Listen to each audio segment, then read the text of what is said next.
बिस्मिल्लाहिर्रहमानिर्रहीम। अस्सलामु अलैकुम। अज़ीज़ तलबा, उम्मीद करता हूँ आप सब खैरियत से होंगे।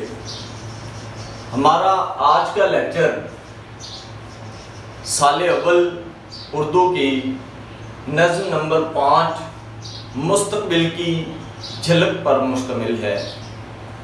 और अल्हम्दुलिल्लाह सुम्मा अल्हम्दुलिल्लाह, इससे पहले हमारे 2 लेक्चर इस नज़्म के हो चुके हैं। चूँकि नज़्म बड़ी थी और बड़ी होने के एतबार से उसी तरह से उसका इहाता करना भी उतना ही तवील और वक्त का साथ है। कैसे, अब हम देखते हैं मुस्तक़बिल की झलक में शायर मौलाना ज़फ़र अली खान 1873 में पैदा हुए। सियालकोट के एक नवाही गांव कोट मेरठ में। वालिद का नाम मौलवी सिराजुद्दीन था। बाप की वफात के बाद रोजनामा जिम्मेदार की इदारत की। जिम्मेदार एक ऐसा अखबार था जिसमें उन्होंने अंग्रेज साम्राज्य के खिलाफ खुलकर बात की, जिसकी वजह से उन्हें 12 जेल की हवा काटना पड़ी। नज़्म और नसर दोनों में महारत दिखाई और अपने अखबार में खूब कलमी जिहाद किया। तसानीफ, इनकी तसानीफ में बहारिस्तान, चमनिस्तान और निगारिस्तान, ये 3 इनकी तसानीफ मशहूर ज़ुबाना और ज़ुबानी ज़दाम हैं। हमारा जो माखज़ है वो चमनिस्तान से है। इस नज़्म का जो उन्वान है आपके सामने वो चमनिस्तान के मजमुआ कलाम से है। उसका सफ़ा नंबर 97 है। अब हम बात करते हैं साथ साथ कुछ चीजें। ये शेर नंबर हमारा है 6।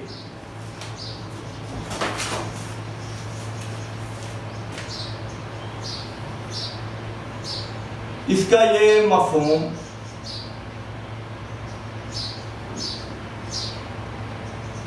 उसके बाद ये शेर नंबर 7 है और इसका ये मफ़हूम। उसके बाद शेर नंबर 8 है और ये इसका है मफ़हूम। अब हम 8वें शेर की जानिब जाते हैं। शायर कहता है, ढाई जाएगी बिना यूरोप के इस्तेमार की एशिया, आप अपने हक का पासबां हो जाएगा। यानी कि शायर फरमाते हैं कि यूरोप की जो बुनियाद है कि यूरोप इस्तेमारी कब्जा करके बर्र-ए-सगीर पाको हिंद के अंदर बैठे हुए हैं। एशिया के अंदर वो अपने आप को ऐसे बनाए बैठे हैं जैसे उन्होंने इसकी बुनियाद रखी हो। तो उनकी बुनियाद इस्तेमारी कब्जे की, इस्तेमाल का मतलब है ना हक किसी की मलाक पर कब्जा करना।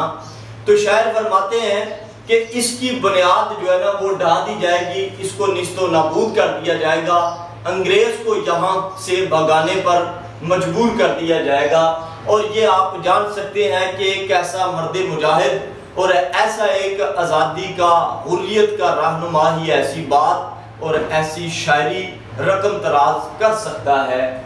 शायर फरमाता है, जल्दी यूरोपी इस्तेमार की बुनियादें गिरा दी जाएंगी और एशिया अपने हकूक का खुद मुहाफिज बन जाएगा। जी, फरमाते हैं कि दुनिया को पता है, लोगों को पता है कि हम अपनी आज़ादी की खातिर खुद लड़ सकते हैं और हम अपनी हिफाजत भी खुद कर सकते हैं।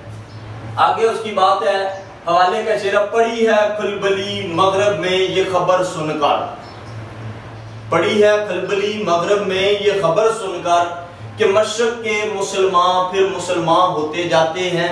जी, उसके बाद अगला शेर है, नगमा आज़ादी का गूंजेगा हरम और देर में, वो जो दारुल हर्ब है दारुल उमा हो जाएगा। शायर फरमाता है नगमा आजादी का गूंजेगा जी। इसमें वो एक मुस्तकबिल में एक खुशाइन बात कर रहे हैं, मुस्तकबिल की पेशनगोई कर रहे हैं, और वो इससे नाउमीद नहीं है बल्कि खुशखबरी सुना रहे हैं। वो कह रहे हैं कि इंशाल्लाह जरूर बहुत जल्द यूरोप के अंदर जो मुसलमानों की इमलाक है, मुसलमानों की मसाजिद हैं, मुसलमानों की वो जो जगह हैं, इबादत गाहें हैं, उनमें आज़ादी का एक नगमा गूंजेगा, तराना गाया जाएगा। उसमें क्या, हरम और देर में, खाना काबा में, मस्जिद में, यानी कि फ़लस्तीन के अंदर, मस्जिद अक्सा के अंदर, और फिर यूरोप में जहाँ जहाँ पे मुसलमानों की इबादत गाहें हैं वहाँ वहाँ जो है ना वो एक नगमा होगा। देर के अंदर मस्जिद में भी और मंदिर में भी वो जो दारुल हर्ब है, दारुल अमा हो जाएगा, यानी कि वो जो लड़ाई का घर है वो अमन का गहवारा बन जाएगा वहां पे। यहाँ पे मैं एक बात आपको बताता चला जाऊं, 1857 की जंग आज़ादी, क्योंकि उस वक्त मुसलमानों के हालात बड़े दीगर को आरातर थे, और उसके बाद की जो बात है मैं आपको बताना चाहता हूँ कि जो एक जंग अज़ीम हुई 1914 और 18 को जो एरिया है, जो एक हम तारीख के एतबार से उसको जानते हैं, उसमें यह है कि अंग्रेजों ने मुसलमानों के खिलाफ एक साजिश ही नहीं की बल्कि मुनाफिकाना एक चाल चली। उन्होंने वो क्या चाल थी, उन्होंने कहा कि भाई हम मुसलमान सिपाहियों को भर्ती करेंगे लेकिन इनको मुसलमानों के खिलाफ इस्तेमाल नहीं करेंगे, बल्कि इनको जो इनके अपना किबला है उसकी हिफाजत पर मामूर करेंगे। इस बात का उन्होंने बात तो कर दी, लेकिन उसके बाद उन्होंने उससे मुनरफ हो गए, उससे वो फिर गए।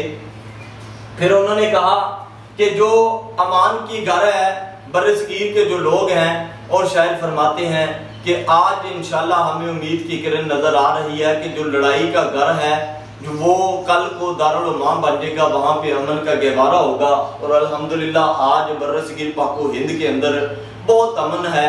यूरोप के अंदर भी इसी तरह से अबतरी और इसी तरह से हालात दीगर गू हैं, लेकिन हमारे इस पाको हिंद के अंदर अल्हम्दुलिल्लाह पाकिस्तान के हालात बहुत बेहतर हैं।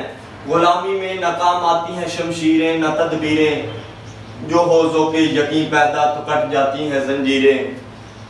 आगे शायर फरमाते हैं हमको सौदा है गुलामी का कि आज़ादी की धुन, चंद ही दिन में हमारा इम्तिहान हो जाएगा। जी, शायर ये कहना चाह रहे हैं कि हम जानते हैं, हमें पता है कि हमें किस बात का जुनून है, लेकिन ये आपका इम्तिहान हो जाएगा। जब भी कोई बंदा बात करता है तो उसे एक इम्तिहान, उस पर आजमाइश आती है। पता ये चलना चाहिए कि आप वो उस इम्तिहान के अंदर कितना कामयाब होता है। शायर कहता है कि आज़ादी का तुम्हें जुनून भी है और दोनों इसकी लगन भी है, लेकिन मैं एक बात आपको बता दूं कि आप चंद ही दिन में तुम्हारा इम्तिहान हो जाएगा। अब इम्तिहान में हमारा जो होना है ना, उस इम्तिहान के अंदर यही बात है कि क्या हम सिर्फ आज़ादी की बात ही करने वाले हैं, क्या इसके खिलाफ जो साम्राज्यत है, जो अंग्रेज हैं, काबिज हैं, उनके खिलाफ भी उठने के लिए हम तैयार हैं। जिहाद के लिए हमारा एक जोश और बलबला है। शायर कहता है हम गुलामी के कहाँ हैं या आज़ादी के मतवाले, चंद ही रोज में हमारा इम्तिहान हो जाएगा। और आगे शायर कहता है कि आज़ादी का एक लम्हा है बेहतर गुलामी की याते जावेदां से।